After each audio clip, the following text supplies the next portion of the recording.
Bonjour à toutes et à tous, je suis ravi de vous retrouver pour une nouvelle vidéo actualité Marvel, pardon, où on va évoquer pas mal de choses. On va évoquer Spider-Man, le Spider-Man de Tom Holland, mais également le Spider-Man de Tobey Maguire. On va parler de Daredevil Born Again, d'Avengers Doomsday bien entendu, et de la Scarlet Witch, beaucoup d'autres choses à dire. Mais il y a aussi des vidéos complémentaires, il y a eu pas mal de vidéos qu'on a complémentaires cette semaine. On a parlé donc de Sam Raimi qui avait déclaré que apparemment il ne comptait pas faire Spider-Man 4 avec Tobey Maguire et que cela valait mieux ainsi.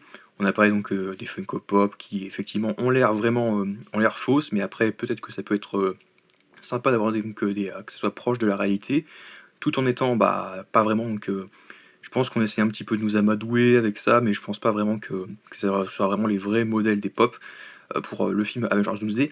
Mais on va commencer à. Et puis il y a aussi une autre vidéo complémentaire qui arrivera après celle-ci, je sais pas, on verra. Sur Avengers The Secret Wars, j'ai hâte de vous en parler.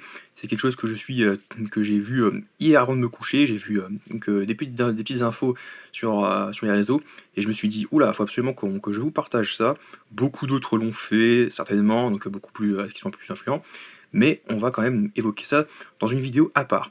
Ici, on va parler donc de beaucoup de choses. On va commencer directement à parler de ce qu'a déclaré Mark Ruffalo, l'acteur de Bruce Banner, de Hulk, d'après Empire Magazine. Mark Ruffalo confirme dans le journal Empire Magazine qu'il ne reviendra pas dans Avengers Doomsday, mais il n'en a pas terminé avec le Hulk et dit clairement qu'il veut encore rejouer le personnage dans le MCU. Tant qu'ils continueront de trouver des choses cool à faire avec Hulk, ça m'a apporté énormément. Je sais, je ne serais probablement pas dans Crime 101 si je n'avais pas fait The Avengers. Voilà, donc effectivement, il n'y a aucun doute pour que Mark Ruffalo revienne dans Avengers Doomsday. Je pense qu'il va jouer dans les reshoots cette année avant de commencer le tournage de Secret Wars. Il y aura surtout une petite phase de reshoot dans les prochains mois, qui vont durer vers la proximité de un an après avoir commencé le tournage. Et après, ils vont prendre le temps de faire Avengers Secret Wars dans l'année, puis ça va être cool là. Mais effectivement, moi, il n'y a aucune chance pour que Mark Ruffalo, Banner ne revienne pas en Hulk. Il n'y a aucune chance. Spider-Man de Tom Holland et Hulk, qui sont tous les deux dans Spider-Man Brand New Day, reviendront dans les films Avengers, c'est sûr. Alors ça, je sais pas du tout à quel point c'est fiable, ça vient de Capital Buzz, je sais pas ce que c'est, je connais pas du tout ce média, mais à voir quand même. Si c'est pas fiable, on en reviendra plus tard. Mais c'est quand même une petite information assez cool, c'est Ariane Simadri qui déclare qu'il aimerait jouer le personnage de Spider-Man India, donc le Spider-Man indien qu'on a vu dans Spider-Man Across the Spider-Verse. Donc en live action, on pourrait retrouver. Alors ça, je crois pas vraiment que ça soit possible, donc c'est pour ça qu'il faut prendre ça avec énormément de pincettes. Qu'on ait donc du coup le retour de Spider-Man India, le Spider-Man indien de Across the Spider-Verse. Après, déjà Miles Morales, on sait même pas si Marvel va pouvoir l'utiliser dans les suites de Spider-Man, donc déjà que ça va être compliqué, mais ils vont peut-être se débrouiller pour le faire. Et du coup, il dit qu'il prend position claire et l'acteur veut jouer ce personnage, alors que ces personnages du Spider-Verse gagnent de plus en plus en popularité. Donc, en vrai, j'ai beaucoup aimé ce personnage. Il y en a plein qui ne servaient à rien, entre gros guillemets, mais qui étaient pas forcément très très cool. Mais Spider-Man India, il était sympa, il était rigolo, il était cool, et il a apporté un petit peu son aide à Miles à Peter et à Gwen, donc c'était sympathique. On va parler maintenant de Dacre Montgomery, donc je sais pas du tout comment on dit, Dacre Montgomery, qui est donc du coup le personnage de Billy dans la série Stranger Things. Effectivement, il y a beaucoup d'acteurs de Stranger Things qui seraient envisagés pour rejoindre le MCU. On avait déjà David Harbour, entre autres, dans le rôle de Alexei Soustakov, donc Red Guardian. Il y a d'autres personnages qui devraient arriver là-bas. Et d'après The Direct, du coup, donc l'acteur Dacre Montgomery est prêt à rejoindre le MCU, mais sous une condition, je serais intéressé par n'importe quoi dans le MCU, mais selon le réalisateur. Je pense qu'il y a une sorte de fatigue, donc la super-héros fatigue autour du genre super-héroïque. Même Zack Snyder, donc, qui était l'un de mes favoris, donc du coup l'un des réalisateurs de super-héros, avec le genre de Snyder. Donc Snyder est un de mes favoris, un truc classé R, bien brutal, bien sombre. Le premier exemple qui me vient, c'est Watchmen. Alors moi personnellement, bizarrement, en contre-exemple, j'ai pas forcément trop kiffé Watchmen. C'est un de mes films préférés, j'aime à quel point c'est intense, violent, sombre, noir. Et ce que Taika Waititi faisait au début avec la franchise Thor, Bah, au début, bah, oui, c'était un peu sombre, mais Taika Waititi était pas vraiment connu pour, faire, des choses très sombres. Même s'il y avait quand même cette scène cool, où tout était un peu gris, noir et blanc, qui est l'une des meilleures scènes du film, même s'il y avait donc cette blague un peu qui était de trop, où il dit: «Oui, va voir un dentiste et tout, enfin, va laver tes dents», c'était un peu nul quand même. Mais à part ça, globalement, la scène était plutôt cool, même si c'était assez court. Donc il a dit: «Oui, ce que Taika Waititi faisait au début avec la franchise Thor, c'est ce genre de truc qui m'intéresse». En gros, bah, voilà, il est intéressé pour le MCU, donc il y en a qui disaient qu'il se contredisaient un petit peu en disant que ouais, il y a la super-héros fatigue. Là, il fait que dire effectivement, bah, qu'il a conscience qu'il y a une super-héros fatigue et que, bah, il faut en prendre conscience. Moi-même, j'en prends conscience, mais pour autant, j'aime toujours les super-héros. En revanche, c'est vrai que, bah, il y a quand même beaucoup de projets qui sont foirés et qui sont même pas forcément très captivant, bien joué, très cohérent et puis, voilà, il y a beaucoup de choses qui sont, qui me font dire que, bah, le super héroïque est pas forcément, bah, au milieu de sa forme en ce moment. Mais il y a beaucoup plus d'acteurs forcément, puis Marvel et Disney, dès qu'ils vont se dire aussi, ils payent bien aussi, donc forcément ça attire beaucoup les réalisateurs et les acteurs. En vrai, moi j'avais envisagé donc, vous, je sais pas dans quel rôle vous le verriez, si jamais, parce qu'il serait en discussion, enfin, en tout cas, il dit même pas qu'il est en discussion, il dit juste que ça lui plairait. Donc, il dit juste que ça lui plairait. Mais moi, en vrai, si un jour il est en discussion et qu'il est envisagé, moi, je le verrais bien dans la saga des mutants jouer soit Iceberg, soit Pyro, ou peut-être même le nouveau Quicksilver. Après, dès qu'il me dire, mais non, il y a peut-être que euh, l'acteur Evan Peters, qui a des X-Men, qui pourrait rejouer Quicksilver. Ça, c'est pas encore sûr, mais si c'est le cas, un des trois, et après c'est même pas sûr qu'il puisse être même ne serait-ce qu'envisagé ou auditionné, mais si c'est le cas et que ça aboutit, bah, l'un de ces personnages lui irait très bien.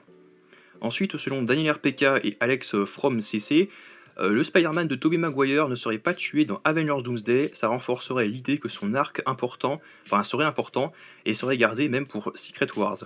Enfin jusqu'à Secret Wars, le personnage ne mourra pas dans ce film, mais des hommes adultes verseront des larmes. Et après, suite à ça, j'ai vu plein de gens donc, faire des vidéos, des théories comme quoi effectivement que l'intro de Doomsday serait incroyable, parce qu'on va en parler tout de suite après, après avoir fini de parler de Spider-Man, que l'intro de Doomsday serait incroyable, que ça serait vraiment fou et que le film serait vraiment dynamique, etc.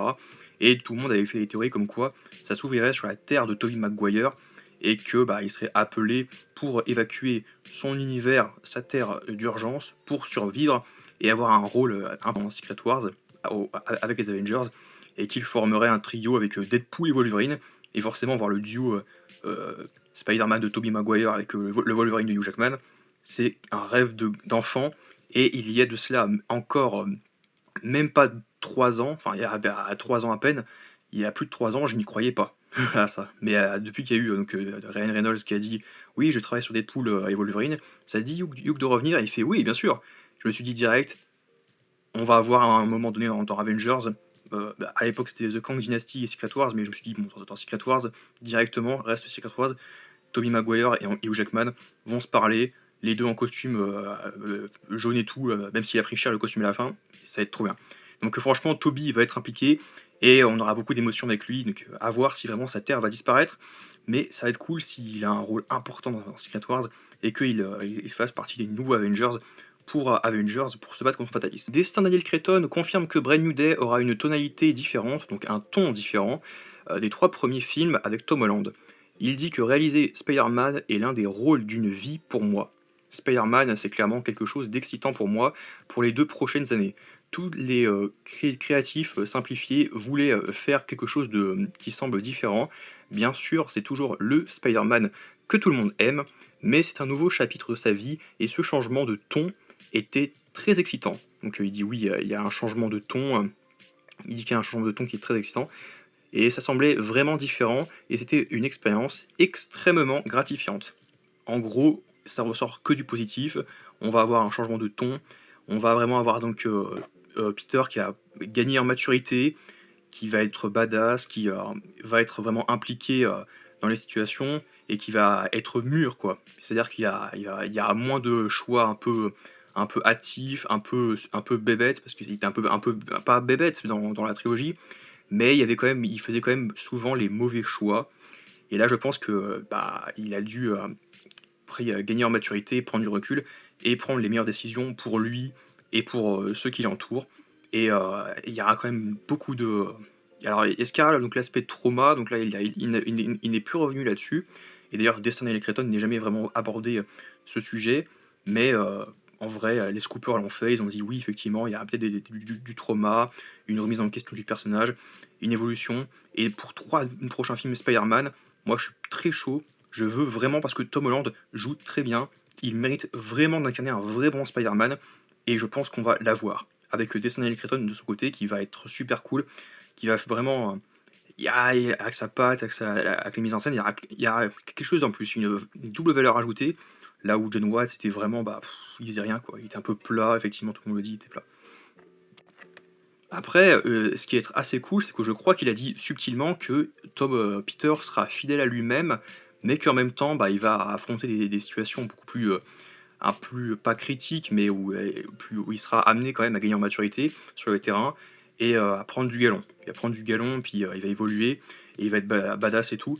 Et un peu seul, mais après, d'un côté, il sera pas le seul parce qu'il y a Banner, parce qu'il faut toujours qu'il y ait un film avec quelqu'un dans ses films. Mais malgré tout, je pense que on va changer de trajectoire et ça va être plutôt positif. John Campea dit que Avengers Doomsday serait le film le plus spectaculaire jamais produit chez Marvel. Selon lui, les frères Russo auraient livré avec Avengers Doomsday le film le plus gros film d'action de l'histoire de Marvel. Le film démarrerait déjà à pleine vitesse, et donc l'intro ça serait déjà assez dynamique, assez rythmé. Euh, à pleine vitesse, et maintiendrait une intensité du début à la fin sans temps mort. Donc il n'y aura vraiment aucun temps mort, aucun temps mort. Ça veut dire que l'introduction sera marquante, donc on rentrera directement dans le vif du sujet, les enjeux seront posés là. Après, je pense, on va y venir justement dans une minute. Je pense que comme il y a beaucoup de personnages, beaucoup d'enjeux, beaucoup de choses à installer, le film devra quand même être assez construit, assez riche, et comme il y a beaucoup de personnages et beaucoup d'enjeux et beaucoup de thématiques, forcément le film va être assez conséquent, et il va dire que même s'il y a des scènes où les personnages vont prendre le temps de se rencontrer et se poser 2 minutes dans le film, et bien globalement, il y aura quand même pas forcément de l'action constamment, mais ça sera quand même soutenu. Le rythme sera soutenu, dynamique, et il y aura pas, ça ne va pas ralentir. Le film sera toujours captivant, le film sera toujours enfin, pas prenant, et il y aura donc du rythme, et c'est cool. Ça va démarrer à pleine vitesse et ça va continuer tout du long pour nous tenir en haleine. Et enfin, non pas du tout, je viens ajouter en complément ce qu'a dit John Roca. John Roca dit que Avengers Doomsday pourrait avoir une durée proche des 3 heures. Encore une fois, beaucoup de personnages, beaucoup d'enjeux, beaucoup de choses à expliquer. Je pense qu'il y aura beaucoup de moments de name dropping où ils vont dire oui, effectivement, il s'est passé ci, il s'est passé ça dans tel projet. Il y aura beaucoup de réflexions, puis les cas fantastiques qui vont dire oui, effectivement, nous avons une solution à vous apporter. Le docteur Victor Fatalis, beaucoup de personnages qui doivent être développés, introduits, et Fatalis lui-même qui a toujours pas été introduit, on ne sait toujours pas qui c'est, même si on connaît les comics et puis les anciens films, mais malgré tout ça reste une nouvelle version, donc il faut absolument complètement différente, mais peut-être assez proche donc, des comics, le fameux tyran qui veut gouverner tout le monde, mais à voir comment il va se positionner par rapport aux enjeux.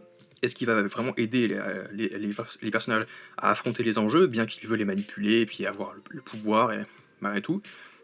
Donc ce sera donc dynamique et rythmé, et franchement, ça donne le sourire, ça fait envie. En même temps, on veut. Après, Infinity War, c'était surtout Endgame où c'était un peu plus calme, mais en même temps, c'était nécessaire parce qu'il fallait le temps pour que les héros se relèvent, parce que c'est très dur de se relever, donc rien que par rapport à la fin de Infinity War, d'autant plus après la fin donc du gros prologue, franchement où les personnages se disent bah c'est fini, il n'y a plus de pierre, on peut pas inverser la tendance, on peut pas ramener la moitié des gens qui ont disparu, donc qu'est-ce qu'on va faire?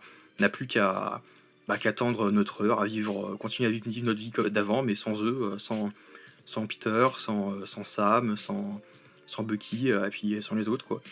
Et il n'y a plus qu'à attendre notre heure à nous, puis vivre comme avant, quoi. Donc c'était un peu plus... même si c'était un peu amer, c'était quand même un peu dur, c'était quand même un peu plus lent, mais parce que ça c'était 3 heures, mais c'était quand même lent. Là, apparemment, 12D, ça sera vraiment soutenu et rythmé. Et le film ferait proche de 3 heures, comme Endgame. Pour moi, il fera peut-être 3 heures, et puis peut-être que c'est limite au bout des 3 heures qu'il y aura les crédits, et puis la scène post-crédit, donc il fera peut-être 3 heures et quart, ou 3 heures, environ 3h10. Et les Secret Wars, ils iront plus de 3 heures aussi, c'est sûr. Selon Vincent D'Onofrio, donc l'acteur de Kingpin dans Daredevil, donc l'acteur de Wilson Fisk, le trailer de Daredevil Born Again saison 2 est tout proche, il devrait bientôt arriver, très bientôt, c'est tout ce que je peux dire. Donc forcément, comme la série, ça sort quoi, vers le printemps de 2026, donc de cette année, donc ça se compte en mois, donc d'ici 2-3 mois, d'ici 3 mois, on aura vu la saison 2, donc forcément il nous faut un trailer dans les plus brefs délais quoi. Même si c'est vrai que c'est pas forcément la série qui me hype le plus, mais c'est assez sympathique, il y a quand même un petit trailer pour savoir vraiment de quoi il est question, parce que oui, il y a potentiellement le retour des Defenders, de Jessica Jones, etc. L'équipe de Wilson Fisk.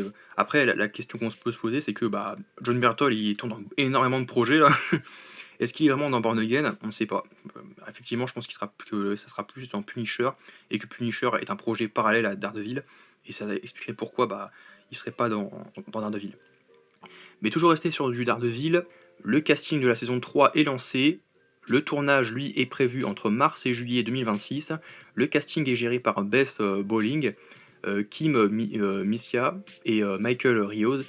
Il y aurait un nouveau personnage ce serait un nouveau personnage important et actuellement recherché, Philippe Phil, donc je ne sais absolument pas qui c'est.